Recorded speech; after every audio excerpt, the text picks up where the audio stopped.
Hello, welcome to Glace Bay.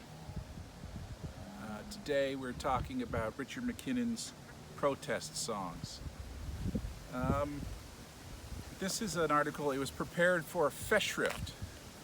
Festschrift is it's an academic tradition of when someone hits a particularly auspicious birthday, 60th, 65th, people write articles in their honor, more or less. And this was a special issue of Ethnologies, which is the Journal of the Folklore Studies Association of Canada, Association Canadienne d'Ethnologie et de Folklore, and for Peter. Peter Narvaez was, he was my first advisor. He actually retired halfway through, but I contributed to this volume, one of my earliest published works on stand-up comedy. And the Fiddle Burning Priest of Mabu article by Jody McDavid was published in that, and as was this article, Richard MacKinnon's on protest songs. Peter Narvaez, as is mentioned in the article, did a lot about protest song, particularly in the town of Buckins in Newfoundland. Protest song hadn't really been taken seriously by, well, that had been taken seriously by folklorists. The problem was that it's that sort of those two issues that are in place when we talk about folklore.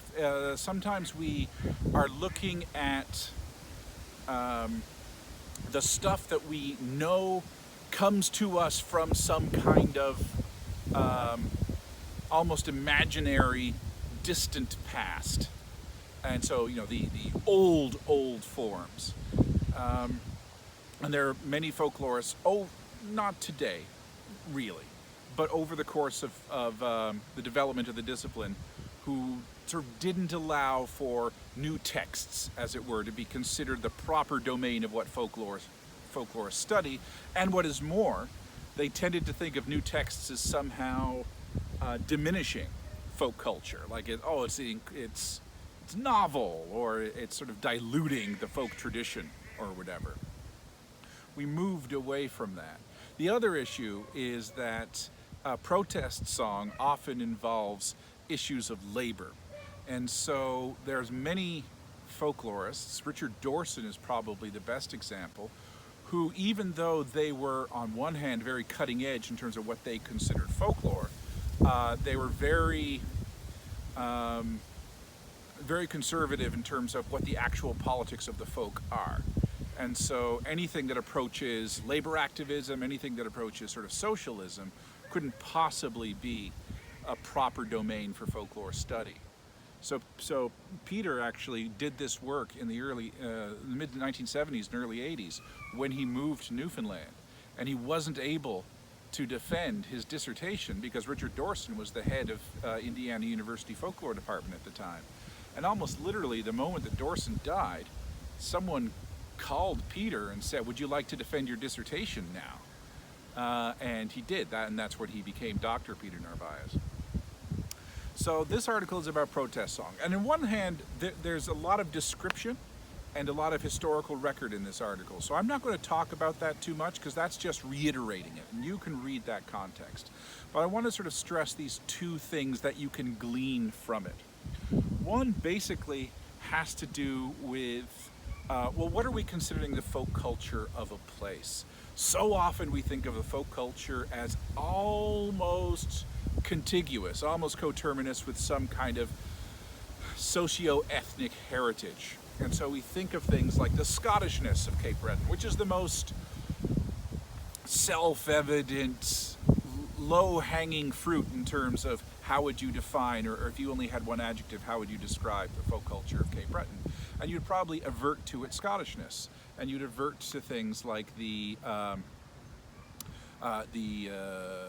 Gaelic fiddle tradition, the Celtic fiddle tradition, Gaelic language, and so on, in large part because of the efforts of deliberately plucking Scottishness out from one of the many identities the province and the island had, and drawing attention to it for particular political and touristic commercial purposes. But within the context of how one lives one's day-to-day life, there are many other folk groups that one belongs to. So we go back to some of our basic definitions of folk group. In a folk group, the sort of core unit of folklore study is two or more people who share at least one thing in common. That's like the base definition. You've got to excuse me, there's a lot of ducks around here. There's a lot of people walking their dogs. So there's a lot of dogs barking at ducks, which I think is charming. So two or more people who share at least one factor in common has nothing to do with a sense of the tradition, has nothing to do with some kind of like ethnic bearing, and it allows folk groups to be constantly created, and it allows folk groups to be fluid entities. And so one of the things that we notice is occupation as a folk group, doubly so in the company town. Company town can basically be described as a place where there is one primary overarching industry, where in Cape Breton it's typically, certainly in the mining communities, we wouldn't be calling them the mining communities if they weren't called guy with the dog. We wouldn't be calling them mining communities if we didn't identify them almost solely with this one occupation. So I'm going to leave someone out and potentially cause offense. But in Glace Bay, where I am now, in Dominion, in Reserve, in New Waterford, in North Sydney, in Sydney Mines, you have these you have these communities that are born and are focused around the mine. They wouldn't exist. You have places like Breton, a town that is completely erased from the map because the mine closed in the 1920s or 1930s. Breton is the home of, I think it was Eastern Canada's first revolving door at their hotel. And now it's just a place in the woods that no one goes to because once the mine closes, the town basically disappears. We stopped doing that in the 40s and 50s because communities sort of took on a sort of an inertia, and they existed long after they lost their economic base. But some of that also has to do with the fact that we had better public transit, and so people could be living in these old communities even if the work was no longer there. So anyway, the company town, where it dominates not simply the economy, but the identity of the place. If you read Don Fraser's If We Saw Ourselves as Others See Us, and that's a description of Glace Bay as well, and the idea of how Glace Bay is entirely associated from outsiders' perspectives with the mines, that is an oversimplification, but not entirely incorrect with how Glace Bay understood themselves. The hockey team as the Glace Bay Miners. Mining becomes just sort of part of the consciousness. So with these protest songs, the thing about protest song is that they speak, first of all, they tend to speak to situations. We want to distinguish work songs from labor songs. And work songs typically have to do with the work involved. And labor songs tend to have to do with the life of the worker and what is sacrificed in order to attain that work. So how it permeates into the home life, how it's reflected in terms of wage, how it's reflected more than anything in terms of a dissonance between worker and management. So the songs that Richard was collecting, he got from the Maritime Labor Herald almost exclusively. There are some methodological questions you can raise because he talks about song and verse, and it's difficult to distinguish because they were published more or less as texts, and we only have access to them through their published texts.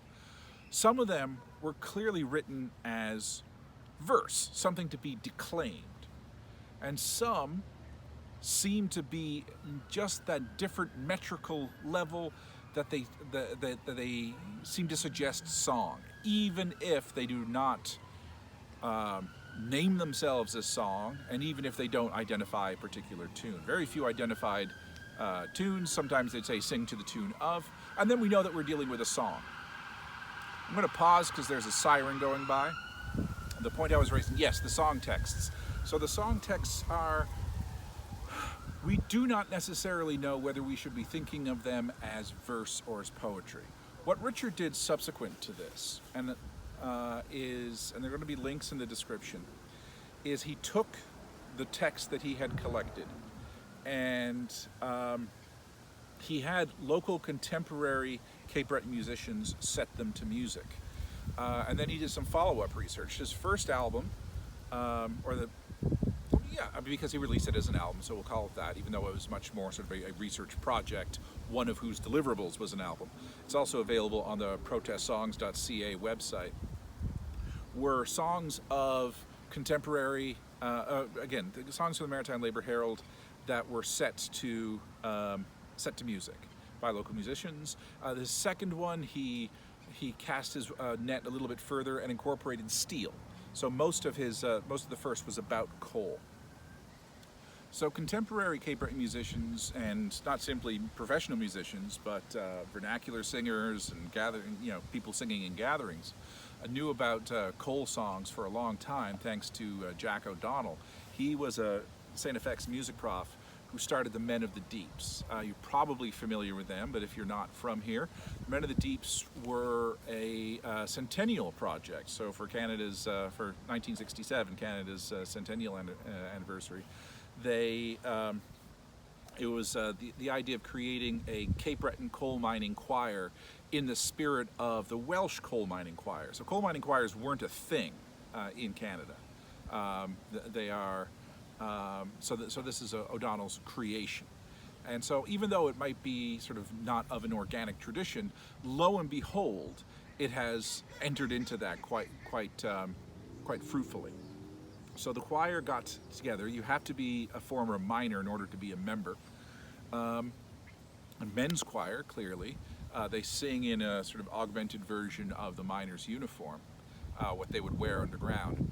And O'Donnell collected and has published, actually he passed away a few years ago, unfortunately, but published a number of collections of coal mining songs.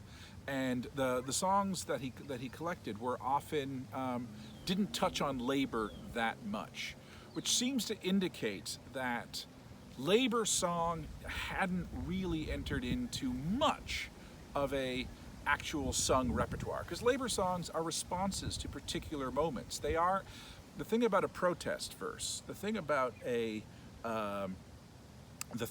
song creation as a folk act, as a response, is that it is using the aesthetics of song and or verse, because we do want to still say that we haven't quite figured out, because we don't have that context, what was actually being created. But song and or verse was created. So using the aesthetics and what verse allows. Verse allows for a different kind of description. Verse allows for condensing topics into emotional narratives, to emphasize things like the screaming baby and the empty cupboard, which might be true, but might ring hollow in prose.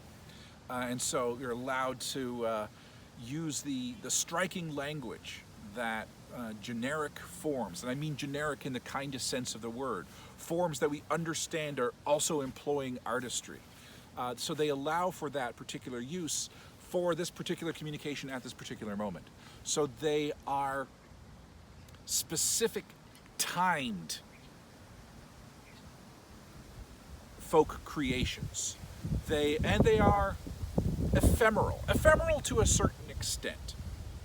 So you had the idea that perhaps they were written for a special occasion, and it's clear that Don Fraser, who was one of the most significant writers of this verse, wrote Echoes from Labour's War, and wrote, Echoes from Labour's War was a compilation of his verses, and among other compilations that he self-published, and he was the one who wrote the If We Saw Ourselves as Others See Us, a few years after the Labour songs and the age of the Maritime Labour Herald. But they might have been written for picnics, they might have been written for meetings, they might have been written for a particular moment, and not necessarily meant to have a life beyond that. Then they enter into the newspaper, and so they can have some kind of a life, but still the ephemerality of newsprint.